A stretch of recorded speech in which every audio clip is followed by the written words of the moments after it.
Sa kasalukuyan, marami ng pagkilos at batas ang sinusulong upang mapagkalooban ng pantay ang karapatan sa trabaho at lipunan ng mga babae, lalaki at LGBT.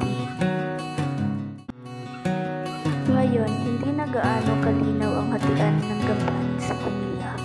May mga mag-asawa ngayon na parehong naghahanap buhay at nagtutulungan para sa mga gawaing bahay.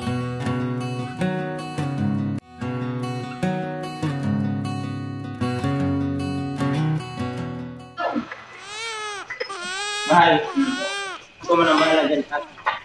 Gusto yun mo natin, anak. Mahal. Okay.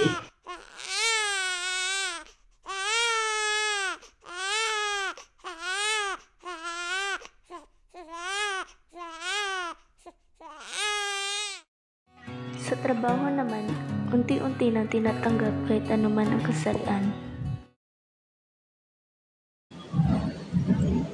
Magandang araw po. Ano po pwede mong pag-ibig sa inyo? Nakakaya sana kami dito.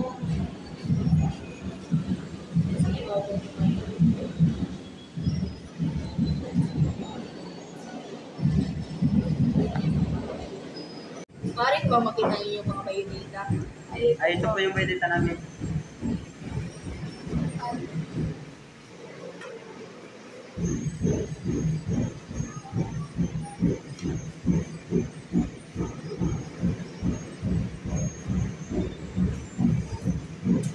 Sige, tanggap na kayo sa inyong mga trabaho.